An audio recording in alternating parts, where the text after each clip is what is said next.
Hello, I'm Jonathan Bowman-Perks and welcome to my favourite time of the week.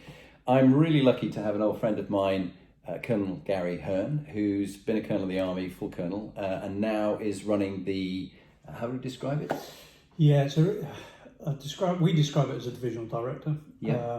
which essentially is we run a master, or I contribute to running a master's program for all mid-level executives in the army, majors, and strategic trends that are going on in the world and leadership. Basically. Fantastic, Yeah. fantastic. Yeah. And so just keep an eye on our time. So Garry, we were talking about who you find inspiring leaders, and you had 3 examples. Who would be your 3 that you'd want to talk about? Yeah, I think it's easy to pick Nelson Mandela because of his ability to turn the cheek when he could absolutely justifiably have gone the other way from a personal perspective, but he had that strength of character, world statesmanship to say, no, for the good of the nation, I need to do something different. I need to embrace it. So I think not just from a national perspective, but from a personal perspective, what a great strong message that is. Yeah. Second one, coming down a level perhaps, the term commanding officer, equivalent to sort of CEO of an organisation. I worked for a guy many years ago now who, during the Falklands campaign, after we'd finished the Falklands campaign, he encouraged me to go for a commission and had real belief in me going to do something, which is part of one of the philosophies I've sort of picked up and gone with, that everybody has potential all the time, but sometimes it requires leaders to just reach in and help. And he was one of them. And to give you an example of the strength of character, 35 years or so later, my sister-in-law also worked for him and as a soldier. So basically we were shop floor lathe workers. He's the CEO. He turns up at her funeral. Wow. And essentially said, well, I would send you to war. It's the least I can do. That sort of attitude, real authenticity, real belief in people. Roger was special. Yeah, special. Good man. He's still around, bounces around. And the third is, I offer this person because to me there are leaders all over the place, but we just don't always see them. There's a guy called John Parks, who was one of my students a few years ago, and John and I were chatting about, just in general, talking about things, where he'd come from, etc. And he said, I didn't go to school until I was 9. Wow. Of course, you have a step back. Where's this going? And I only went to school because I wanted to play football with more kids. That was his motivation to go to school. So he'd gone in and convinced his parents that he should go to school. They sent him to the local school. At 18, he turns up in his house again and says, I've joined the British Army. I thought there was nothing great in this. He joined the British Army. He's now sitting in front of me. He's got a master's degree. He's led soldiers on operations. He's about to take 120 soldiers in his leadership domain. And he was a major in the army? He's a major in the army. And then he said, because my family were Irish travellers. Wow.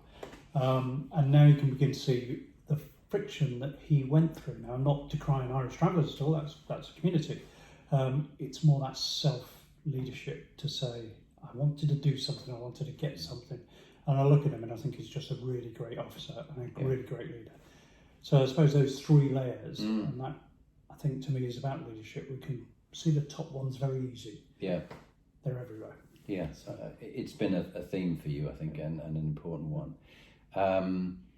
Because I think we'll talk about it in the second part in Inspiring Leadership Extra, where you began as a private soldier and you got all the way to the full colonel, which is a huge achievement. And I think many of the listeners who haven't served in the army sort of have this image of white, male, privileged, private educated officers. They don't realise that there's quality coming from everywhere. Yeah, I agree. Clearly we've got some limitations, and like any organisation, trying to get diversity of thinking, in particular thinking, is important.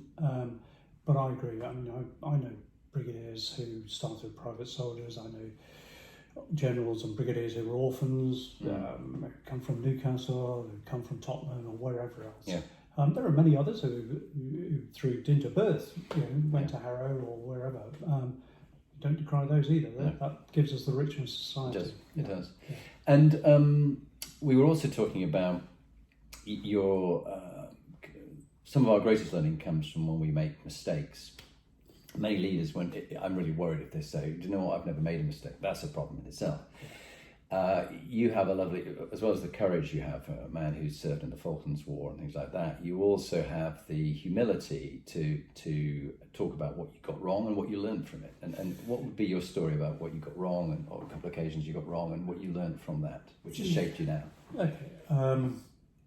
I think if I throw two in there, and I again agree with you, so any leader who says they've never made a mistake, well, you've not learned either, so think about where you are. Yeah. In decision making, I tend to use Adair's team, task, individual as a framework for me, not dogmatically, but it gives me a reference point in order to make decisions. And we were sending some people out on an exercise recently, a few years ago, and therefore it's a task that has to be done, and it involves a team. So if somebody doesn't deploy, somebody else is going to take that burden, or somebody else has to deploy. And an individual didn't want to go on the exercise, and he came to see me and discussed it. But I knew the individual, and I had a slight bias in terms of a bit wet, perhaps not the model that I was looking for. And I said he had to go on the exercise. That evening I saw him again, and he was in, I said, what we call bits in the army. He didn't look in a good way. Okay. And I realised what I'd done is use my personal bias to colour my decision making, and I was wrong. Yeah. I told him, you're not going on the exercise, and realised what had gone wrong. So that would be one. The other one, more on an organisational development piece. I was doing a restructuring of an organisation. Rather bizarrely, given my background, I was given a defence higher education college to run, which was great.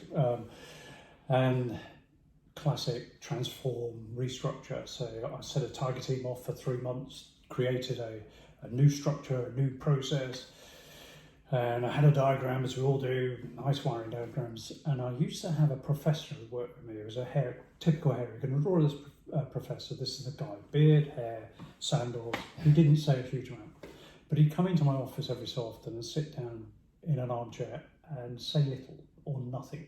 It'd be a pregnant pause, but I knew something good was coming, so I'm quite happy for him to do so. He sat in the chair, and I put this diagram in front of him and said, Stuart, restructured, brilliant, here's the diagram, new organisation. And he's sort of pregnant pause, and then went, it's perfect. And of course my ego goes through the roof, even Stuart said it's perfect. And then he said, therefore it's brittle. And of course, what's just happened? And essentially what he was saying is, you created something perfect for today, the world's context continues to change, therefore it's brittle for tomorrow. What a strong message. Very wise. Every time I go through a transformation type program there, that's in my mind. Is it brittle? Is it brittle for the Is it future proofed? Is it brittle? Yeah.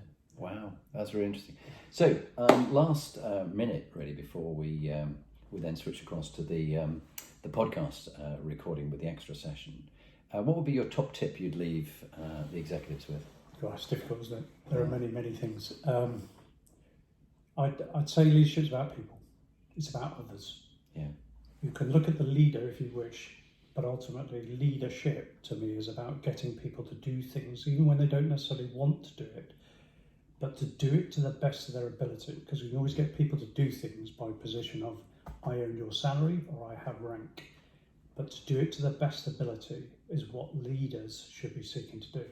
So what is it that you're doing as a leader to achieve leadership? That's where, as you and I have done, and many others have done at Sandhurst, we get told, produce your notebook that has all of your soldiers' names in there, their dates of birth, their spouses. Why? Because if I'm going to send somebody to war, or if I want somebody to work overtime when it may clash with their child's birthday, I'd better know about them. Yeah, that's brilliant. Brilliant. Gary, thank you very much, my friend. No, Jonathan, I have huge respect for you and all that you've achieved throughout your career, from Signalman, private soldier, all the way to full colonel, but now running the Defence Academy. It's an excellent career. Thank you. Well, I don't run the Defence Academy, but I would. Wish you would. Thank you.